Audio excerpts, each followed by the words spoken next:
Alright guys, welcome back. Heritage High School versus Lexington High School. Heritage up 1-0 in the high school starting 2017 playoffs. Brought to you by Twitch. I'm Crusader Kitten here with Enderell, bringing you the action before this best of 3 and the following best of 3 that we'll have after this match, which will be Harvard Collegiate Institute versus Balboa High School. We'll see what happens when we get on into that one, but Heritage High School coming off a dominating Game 1 win. We'll see what happens in this one. Yeah, already very different compositions coming through. Gone is the 1-3-1. Here to stay is a little bit more team fight for both of these squads. I think Baby King Kong is still going to be on a very dominant split pusher. With that, Fiora and of course Poiskin and Law still have their duo, but now on the Graves, Into the Dusk is looking to do a little bit more carrying himself, although that will leave Lexington without maybe a dedicated frontline tank.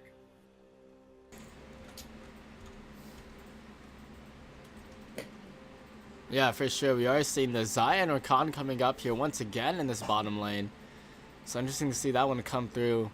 But as you're saying, yeah, just not a dedicated tank on this team here. And we'll see how it goes through with them. But they'll make up for it with a lot of damage. Pew Pew on this Lee Sin. So another kind of an early game jungler here. Just like that Kha'Zix. Gonna start up on the Raptors with no leash, because that's how he does it. I think he got a little bit from Jas, maybe like AQ, but that was probably the full extent of the leash. Mid laners just really don't like to leash. Junglers. Yeah. So we are though gonna be seeing him move on around that jungle and Into the Dust playing this Graves here as well, a bit of an early game jungler as well. You're just gonna have a lot of damage coming out from him, especially at those early levels against the enemies here. We are seeing the Talia coming out, but this time it's on Jast. He's playing it into the Victor of Tay. Interesting matchup for these two guys. Yeah, Jast is teaching Tay how to play this champion. He's not in a very bad matchup for the Talia though. The Zed and Talia, brutal one of the worst for the Talia, of course. And again, interestingly enough, even on the Lee Sin, we see Pew going for the 3 camp and recall clear even on this Lee Sin, but that will put him up topside, somewhere that he wasn't really in that game number 1. If you remember, he wasn't really able to assist Murillo whatsoever, but now if he does go up there early on, Gragas is going to give him a lot of gank support, and if they can shut down this Fiora early on, they won't even have to worry about the potential of Lexington using Baby King Kong to help them win. Definitely. I mean, the flash body slam threat from Gragas in general is just something that is so hard to escape out of. So applying all that CC would really set up an easy Lee Sin gank who will have some great damage at the early levels. We'll see where it comes out. Right now we're seeing Into the Dust just roam around the jungle for a little bit, look to scout some things out, but come away with nothing here. So a bit more. Once again, we're seeing just kind of the passive side. No early ganks coming out from either of these junglers as Murillo goes a little wide with that body slam. Yeah, and one of the reasons why we actually saw Victor fall out of the meta, kind of disappear, except for, some pocket picks. Great thought, Ender, but hold on to that one here as top lane Pew comes in for that gank, and skill shot's going wide here. Baby King Kong. No one can land anything. Oh my god, he's a control ward for that gank. Murillo can't even land his giant body into that Fiora. Pew, he's using control words to dash around. I don't know what's going on here, but flash to follow the blast cone, and that's the first blood there to Baby King Kong. That's not how you want to start off the game. This time it's not Murillo having a tough phase. It's just Pew. Sorta into. You don't really want to invade into the jungle when you don't have priority laners, especially when you're all the way up in those shrugs. There's not a lot of ways to get out safely. Wait, why is he using control words to ward up when he has trinkets? Hold up, there Murillo lands a body slam, and buff transfer complete, takes down Baby King Kong 1-1 the score. It was all calculated. Oh yeah. Murillo was just trolling last game. He could have won that matchup no problem. Doing much better already though, and Going back to my previous point about the Victor, because I wanted to get that out of the way, is they increased his Hextech enchantment up to 1,250 gold on the first recall. So something that Jas did to keep this Victor down early on was recall very early on after that third or fourth wave. Go back, pick up Doran's ring to force Tay to go back to base himself, and that'll heavily delay the upgraded laser to get that double tap for all that wave clear.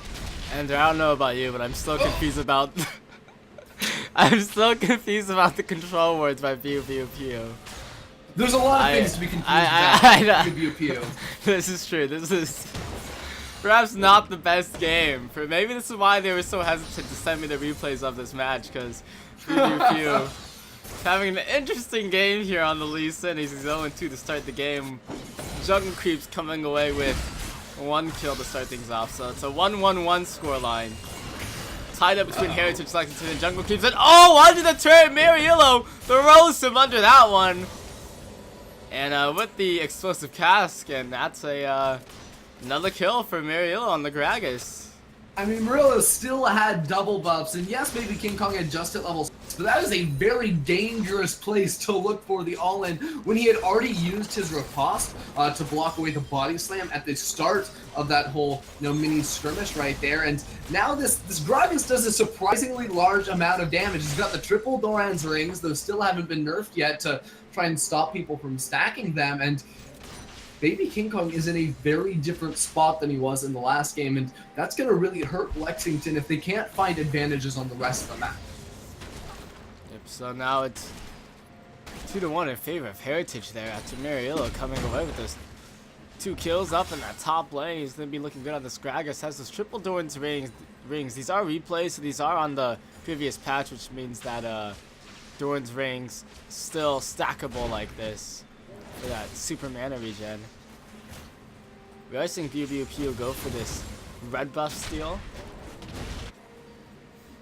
Yep, he's killing the red buffs better than was killing the Krugs right there, so good on him to get that done. He got a lot of deep vision around the top side of the map, and he knows that Into the Dusk wants to revisit that top lane, because clearly Baby King Kong is the carry for this Lexington lineup, and with Mariillo already having 2 solo kills in that lane, Into the Dusk is going to really want to help that top lane out.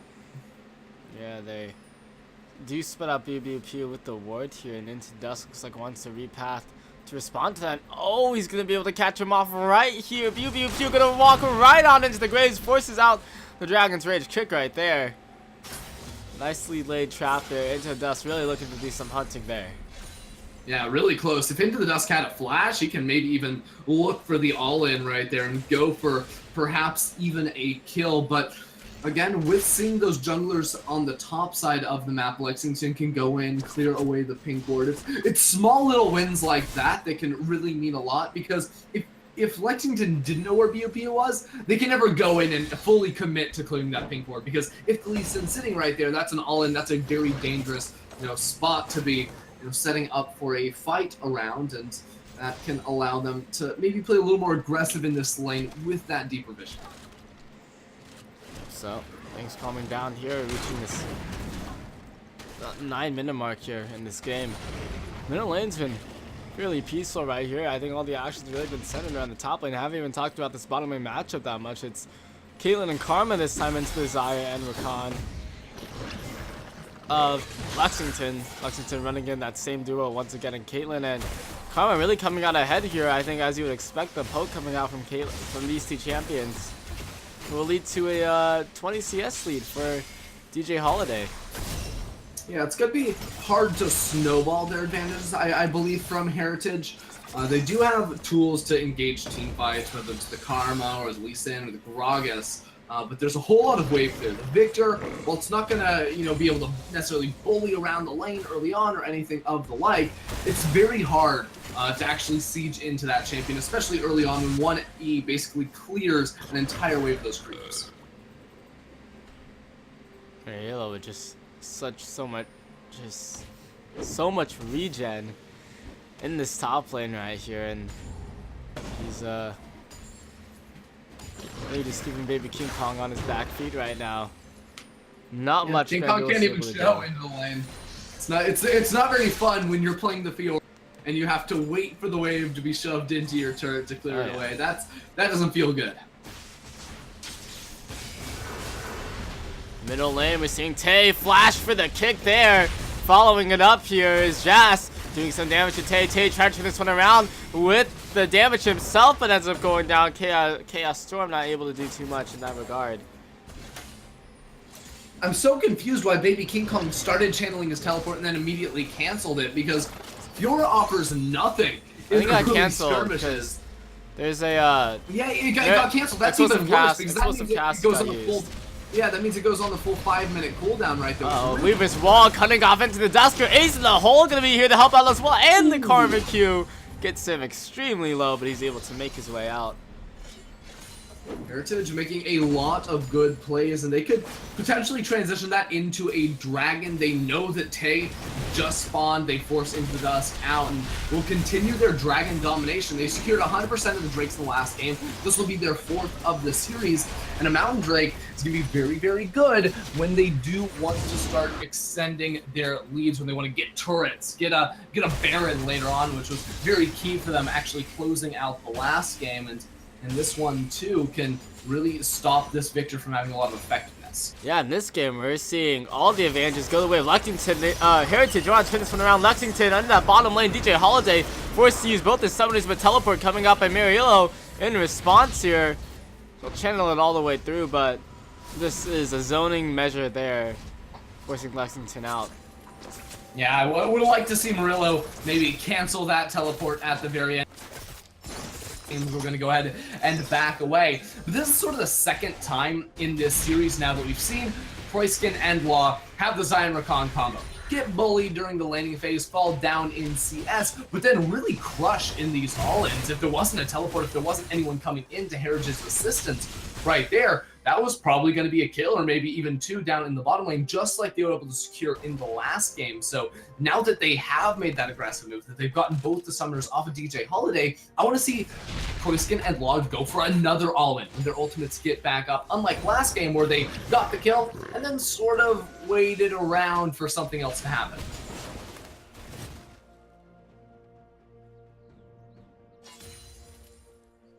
Heritage High School picking up, or just able to survive that bottom lane fight. Looks like they'll actually just go back over into that lane, see what they can do. And now they want to go down to Proiskin. Proiskin in trouble, flashing forward to secure this route, and that's going to be a kill. DJ Holiday clearing that one up, an easy 1-on-2 kill.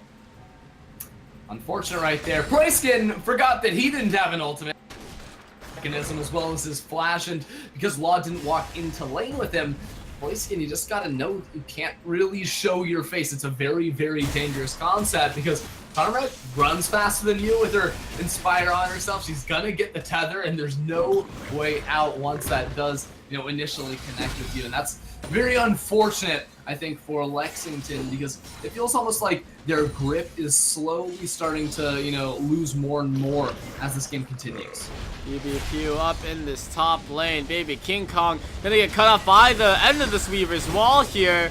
Doesn't really matter. Jast picks up that kill regardless. 3-on-1 in that top lane, and Heritage is all over the map.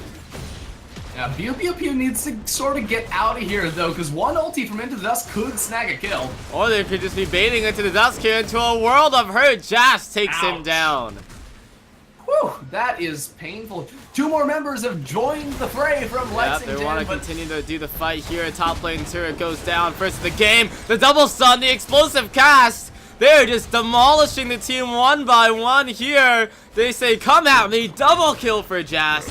He's 5-0, 14 minutes in. Heritage with a huge lead.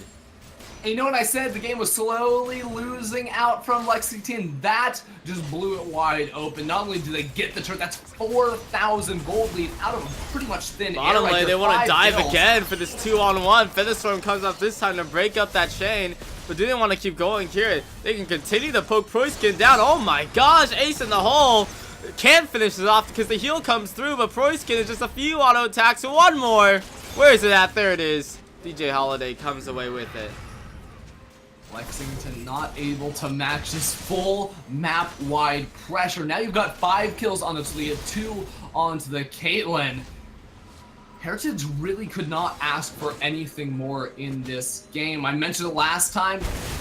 get the Rift Herald. Let's snowball the advantages. I'd love to see Heritage go for that one. Now that can, you know, again, help negate the wave clear of a victory. Just send Herald straight down the mid lane, insta-burst that mid inner outer turret, and use that to open up the map and then encroach your vision in on towards Lexington, because they're not going to win any skirmish that's even in numbers.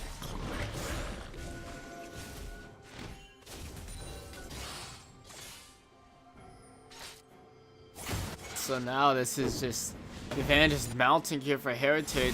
They move their top lane down to the bottom lane here. Pew pew pew, looking for something in that easy middle flash. Lane. Yeah, easy summoner blown, and now that means a dive is even scarier for this victory. He's going to need assistance in that middle lane, but Heritage have broken themselves up into the 1-3-1, showing how the Talia should be used. Oh my god, Mariello trying to out-duel the Grand Duelist here, and honestly, he probably will be able to. He's got this advantage going for him, and he's pushing in this bottom lane here. A 1-3-1, only 16 minutes in. It's a 1-3-1 setup right now. Talia in that top lane, Mariello in that bottom lane. Well, Lexington just aren't reacting. The Talia is still up there. No one's meeting that push. It's finally going to be Proiskin, but it's just too late. There's a lot of damage that's been done, and now, once someone goes up into the top lane, that's an easy force for Jazz. He dropped the Weaver's Wall to just zone away members of Lexington from that middle lane turret and just continue to press down on Lexington's throat. Where is this team looking to go? Heritage High School moving on into the jungle here. They are spotted out by a ward, but do they know that Pew Pew Pew and Jazz are sitting in that brush? I'm not sure. Bottom lane, they continue to trade out here. Mariello shoving in on this top lane, and Heritage High School just looking like, which tower do we want to push? Maybe all three of them. Yeah, it's going a little bit slower for Heritage. I still think you can just have Pew Pew Pew solo the Rift Herald. I'm not letting this one go, Crusader, because really want to see that objective put into play right here. There is a dragon, Herald. So Heritage can go for that first if they want. They can do both at once. Take the Herald after. Seriously. Take the Herald after. I think anybody can like solo the Rift Herald, honestly. Yeah, and I mean, you know there's no vision. No one from Lexington has the last 5 minutes. That's how poorly the game is going for them right now. Oh my gosh. Law is 0-1-0, and he has Moby Boots, Sightstone, and the first ancient coin, yeah. The ancient coin. That feels bad. I mean, to be fair, he's a support, and DJ Kano doesn't have much either. But when you compare it against Jast, who's basically at 2 items plus completed boots right now, it definitely doesn't feel good when he really is the only frontline option for Lexington. Yeah, definitely. Lexington High School just gonna melt away in this game at this point with ahead Heritage are, but baby King Kong, ooh, dodges away out of that explosive cast, and now he's just looking to get this duel going down, but someone bumped the mouse once again.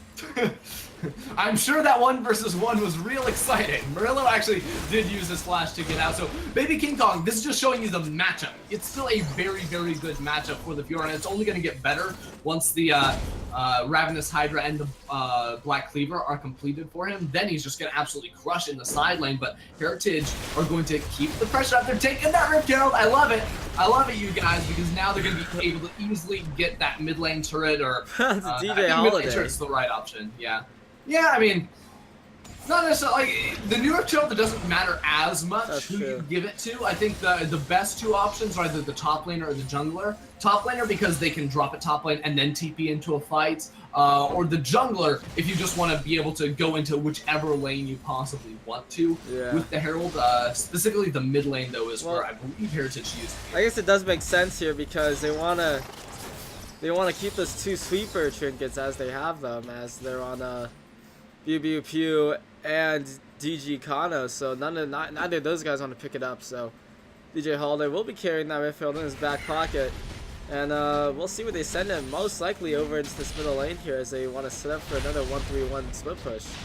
Yeah, all they have to do is recognize that there are multiple members from Lexington in other lanes. If you see Zaya and Rakan, you can have a 5v3 in the mid lane. If you see the Fiora bot lane, it's a 5v2, and then you don't even necessarily know where Into the Dust is. So if there's not many members from the opposing team, Rift Herald will get so much work done that Heritage could potentially even pressure onto a second turret if they, had the zoning tools, if they used the Weaver's Wall just to keep people from Lexington away from the tower.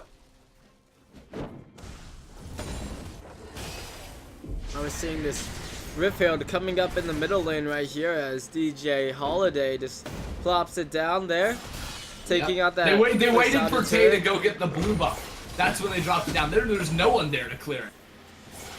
Bottom lane here, the two top laners continuing to trade out once again. So this Riftfield actually looks like it's just going to go down at that middle lane inner turret. So it was used to secure one turret here, but pretty much that was all from it. But hey, at least we got to see it come out, I suppose. Yeah, definitely still good, and Heritage can now use the fact that mid lane turret went down to look for picks inside of Lexington's own jungle, because this top side no longer belongs to them, because Jast is 1v2ing in the top lane, drawing so much pressure, and the rest of Heritage is shoving in the mid lane and walking in, invading, and they're stealing away camps or putting down good vision.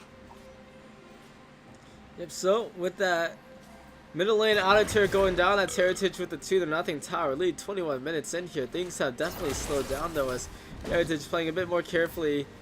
Definitely not wanting to lose this lead. They're on the verge of heading into the quarterfinals here, so playing a bit more passively to go throughout this game. We're at the 21-minute mark and they're leading by just about 6,000 gold here.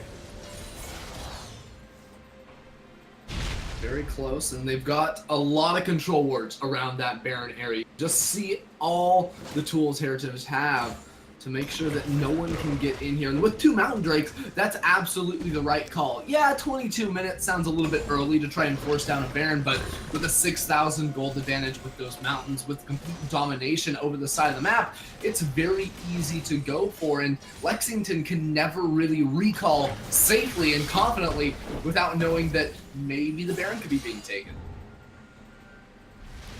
Oh, La. Gonna get found out here. Oh, pew pew pew. The opts to go in. Gets the kickback over the wall. But dashing away, La is able to make his way out. It's a little silly. Yeah, Law's gonna be ridiculously tanky because he's only level 9 with a at his disposal, but he's also one of the most mobile supports in the game. Probably actually the most mobile support in the game. One of the most mobile champions in the game too. So unless there's other CC ready to back it up, you're not gonna be able to get a pick there.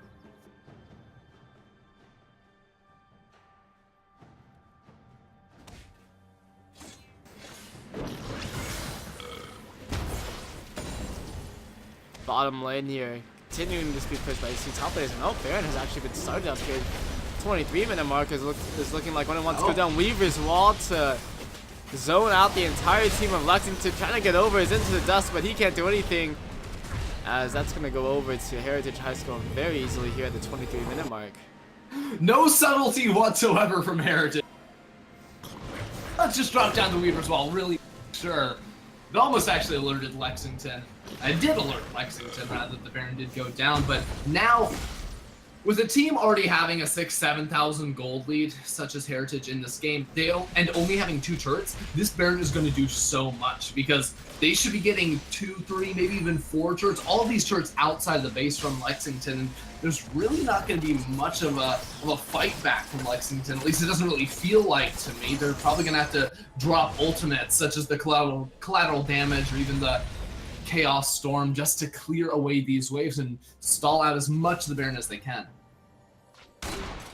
Tay was even in this game. Like I feel like I haven't seen this Victor in forever. He's just been mid lane, pressing E on cooldown. Everything's been focused on the top and bottom lane so far. But once again, we have 3 members pushing with this 1-3-1, and this time with Baron buff, so this push is just going to be that much more effective coming out from Heritage High School. Rillo still hasn't gotten that turn in the bottom lane, and honestly, you can just bring him up to join the rest of the team. Clearly, he's not creating enough pressure in the side lane that you can just group him up. You can really try to force down, especially because he doesn't have the TP, and because he is one of the biggest playmaking potentials from Heritage. Just group up with him and either force a fight or just zone away anyone who tries to defend a tower. Turret destroyed here. Marillo continuing to duel out here with Baby King Kong, as we've been seeing throughout this bottom lane. Explosive cast gonna go a bit farther, and but baiting out here, DJ Holiday comes in and cleans that one up. easily takes down that kill, and now they're going to be pushing down this bottom lane. Yep, those are going to be 2 more turrets in the bottom lane. Meanwhile, Jast is still up top side. Lexington could try to force onto him, but he's just so stupidly strong that even if Lexington tried to kill him, he may just escape with both his summoners. He may even turn around and get a kill on you, and with all the time it's going to take Lexington to go for a play like that, they're going to lose so much more across the rest of the map. Heritage are showing no signs of stopping. This is going to be Heritage pushing in there. The charm though onto DJ Holiday. He's forced to back away, trying to cut himself away from this one. And we'll be able to. Lexington, the entire team down here. Jast left alone in that top lane. I respect the decision from Lexington to try and go for the all. Clearly they have the numbers advantage, but when you can't get a kill, that becomes an even bigger loss for them. Heritage weren't even expecting to get an inhibitor tower off of this Baron buff, but Lexington's decision to go for the all and to try and get some sort of gold back in their pockets goes back on them and hurts them pretty badly.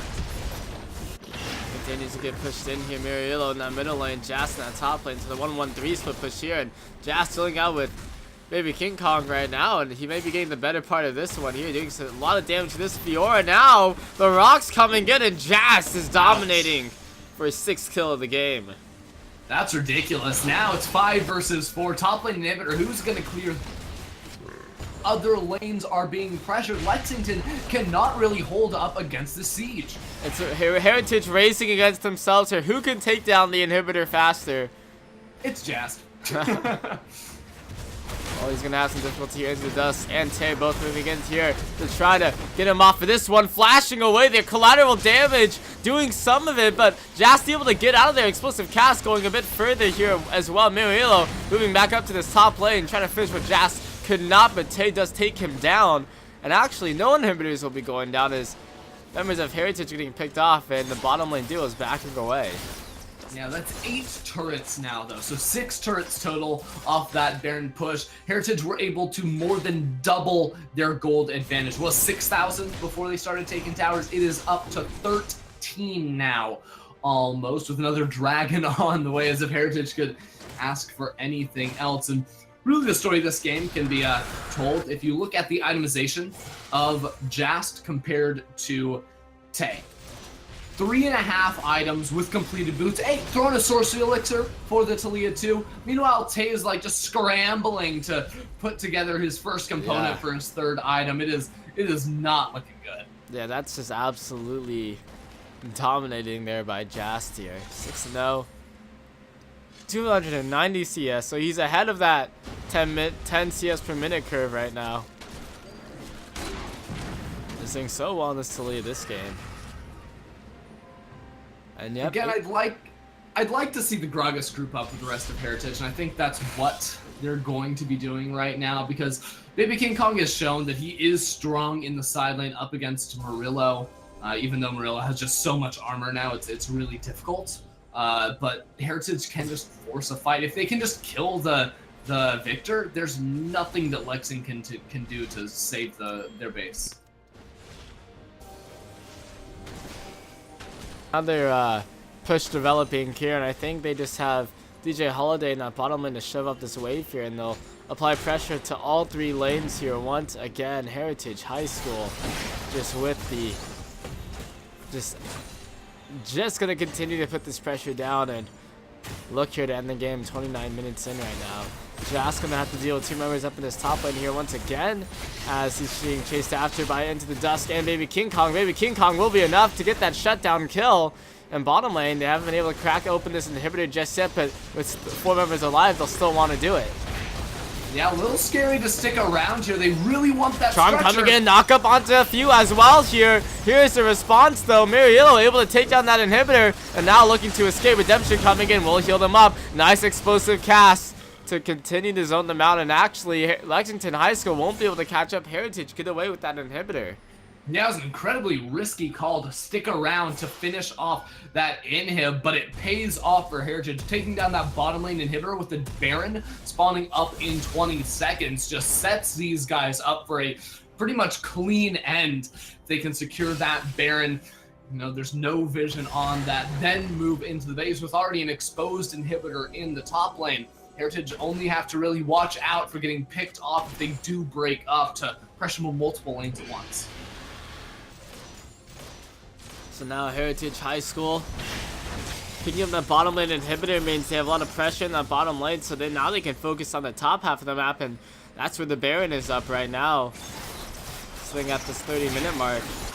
Heritage High School going to be grouping up around here. Mariello and Baby King Kong both have their teleports up if they want to opt to move up to this top lane. Clearing out the vision. They can do this. Again, they have 2 Mountain Drakes. I don't think they necessarily have to wait, although if they do just clear away all of this vision, eventually Into the Dusk is probably going to phase check. That was a DC. It's a replay, so I think it just skipped ahead of the pause. All right. Yeah. I like the sound of that. Fine. Weaver's Wall coming across here. Teleport as well. Mariello gonna channel that one all the way through. Gonna get poked down here. Meanwhile, though, the Baron is still going down over the wall. Stolen away. Lexington High School just took away that Baron into the dusk over the wall to take it off the hands of Heritage. Really nicely done by Into the Dusk. Still, it's a 5 versus 4. I'm a little surprised that we see DJ Holiday and BOBOPO recalling right now, because I think Heritage could have really pressured down that top lane inhibitor even without the Baron buff. It's a 5 versus 4, and with an advantage such as the one that Heritage have, they could have probably taken that one down. Into the Dusk had the level advantage over BBP there, so able to just get that smite in time in Lexington High School. Gonna be able to deny that one away from Heritage, but we'll see how much of a difference it actually makes here. Heritage still with the 10,000 gold lead right now. Yeah, honestly, it should be able to stall out for quite some time. It should completely negate the pressure of those super minions down in the bottom lane, buy time for that inhibitor to go ahead and respawn. But even stalling out this game, well, yes, it allowed the Victor, allowed the Graves to scale. I'm not sure that it's exactly what Lexington want to have happen, even though they need it to, because Heritage will soon have 4 Drakes and then can even try to go for an Elder. The standoff right here. Laws and the Bush, so is Into the Dusk, and Heritage is looking to set a trap right here, but maybe both teams are. I mean, there's right things in that bush. Okay. Okay. They might have known. There you go. Able to scout that one out here, but Featherstorm just got used. Not sure if that was completely necessary. DJ Holiday was still pushing out in the middle lane, so Lexington could have probably gone ahead and looked to fight around that top side of the map. But again, Heritage, even against the Baron, are looking to go for this top lane inhibitor. I'm just surprised that they're doing this now when it is a clean 5 versus 5. Oh, Weaver's Wall coming in to... Now they can poke down this inhibitor maybe, or instead just take a lot of poke from the enemy team. Proiskin taking some damage here though. And now, do they want to go in? Chaos Storm actually just got dropped inside his Law for the charm and the knockup, but an explosive cast to zone them away, and Redemption healing them almost back up to full here. Heritage High School going to continue with this push after that Redemption comes through. Yeah, there's super minions in the base. This inhibitor will go down. Somewhat botched siege attempt by Heritage. I think the Weaver's Wall placement from Jast was a little bit off, because Lexington were still able to group up and force Heritage away off of that inhibitor, but Heritage still gets that structure. It can push in the mid lane too and continue their pressure. Yep, so now middle lane getting sieged in upon here by Heritage High School as 2 side lanes are getting pushed up by super minions, and that Baron buff, as you're saying, not doing much for Lexington to really fight back against this push by Heritage. Heritage just still have so much pressure going their way, and now here's this middle lane push coming in from them. Yeah, the minion wave in the bot lane is going to be a little bit too... Still against a Victor with that E who can just clear the wave so easily. I think that Heritage could go ahead and just probably back away, pick up the Infernal Drake at the moment, then either recall, plan a siege attempt in the bottom lane now that that inhibitor is finally respawned, because just sitting mid lane without a Baron trying to siege down is really difficult. Yeah, these Caitlyn traps placed up here, they're going to remain in this middle lane, and I don't know, they just took the turret ender L, so That's down, and now they're onto the inhibitor. Weaver's Wall this time will zone out very nicely into the dust. Completely caught out here, forced to flash over to get out, and the explosive cask finishes him off. So nicely done there, that combo landing. Yeah, nicely done by them. Now they can go down bottom lane. There. It's not a bad decision, and it clearly when it works, you can't judge it too hard. Going here, knock up on that front line. Jast and Mariello taking damage. Featherstorm coming across. Jast taken out. Finally, his second death of the game. And Lexington High School will just only be able to pick off that one kill, and they have super minions inside their base here is what they have to fend off against. Yeah, now they're gonna get the Drake. Just get the Drake. It's really good. Trust me, guys. In the event that this game does stall out to four Drakes, is absolutely so. That's an Nexus turret. This game is over. This game's gonna end on the next shove on for Lexington. Are gonna have to plant their feet in the ground, decide where to have their final stand, which should be around that bottom lane inhibitor, because if you give up all three inhibitors, it becomes so much more difficult. Even if you do win a fight, you're dealing at 2 super minions coming in every single lane per wave, which is just so absurd. And it's better to fight before you lose that than just around your nexus.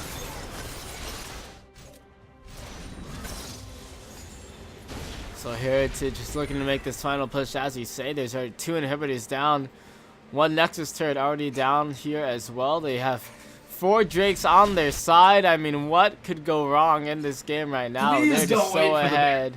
Go ahead and siege now. It's all right, you guys. Oh man, they made so this strong. I know they're so ahead right here. So it's so ahead. It's kind of ridiculous. But where do they want to take the rest of their team right now? This is looking like, though, Heritage High School moving forward. I mean, I have this 1-0 advantage already in the series. I mean, this game is looking like it's going to go their way. They'll be moving on to the quarterfinals, which are going to be starting up this weekend for the High School Star League. As we're getting into the end of our bracket here, it's been a fun time bringing you the playoffs so far. And Heritage High School now looking to siege onto this bottom lane inhibitor. Baron will be spawning in 40 seconds, so if they can get this inhibitor before that spawns, it just gives them so much pressure across the map. Those double supers, as I was talking about, are really, really strong, and Lexington definitely don't want to have that happen, because if they give this up, they can't really fight around Baron. Weaver's Wall coming across, splits the team in half as Heritage High School look to engage here. Gonna force the feud to back away. Pew pew pew though, gonna be going down to Proiskin. The inhibitor is getting focused down now, but actually will be able to survive. And they just won 1-0. Lexington able to defend their base. And the worst part of this all is that they lost their junglers. Now Heritage can't really go to the Baron without risking that. Yes, they do get the inhibitor, but that's going to stall out even longer.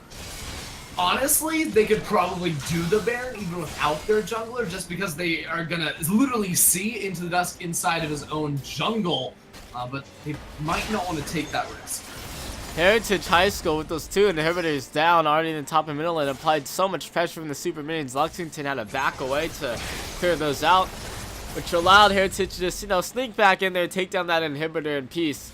So now 3 inhibitors down inside the base of Lexington, and Heritage High School winning over this wall. Do they start the Baron now?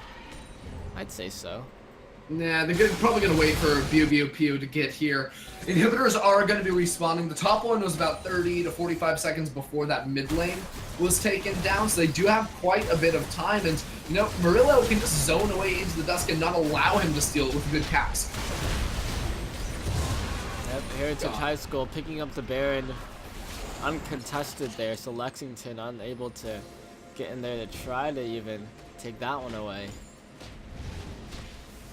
So Heritage High School now with the Baron buff on their side this time. We'll see what this empowered push can do when there's only one turret alive on the map for Lexington.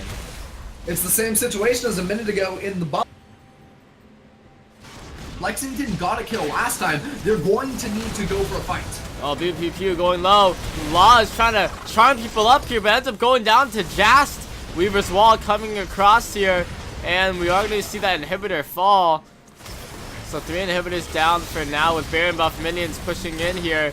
Jast taking damage. Poiskin is low. Redemption coming across. Can't heal up anyone, but Under the turn, Mariello is going after Proiskin, picks up that kill. 2 members, 3 members down to ZJ Holiday, just took out Baby King Kong. A double kill as well, and this is gonna be it. Heritage High School cleaning up house here.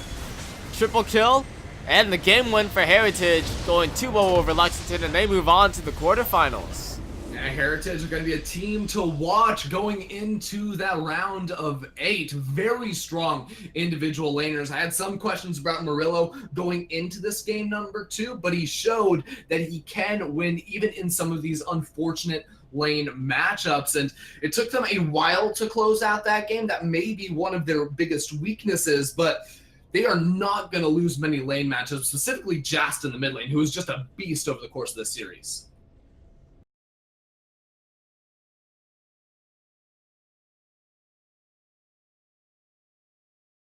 They are looking really, really good, you guys. And unfortunately, Lexington will be knocked out of the bracket. Yep, but Lexington. Nothing to be ashamed of. Round of 16 out of how many teams? You probably know better than I do. There are 64 bracket. Yeah. Yeah, and Heritage High School, they move on, and they'll be up against Garden Grove in the round of 8 quarterfinals. So we'll be bringing those matches as the weekend progresses, but for now we have to get through the rest of the round of 16. So we're going to take a quick break and then get on into our second best of 3 for today. It's Harvard Collegiate Institute versus Balboa High School. You're watching the High School Star League round of 16 in the 2017 playoffs for League of Legends. We'll be right back.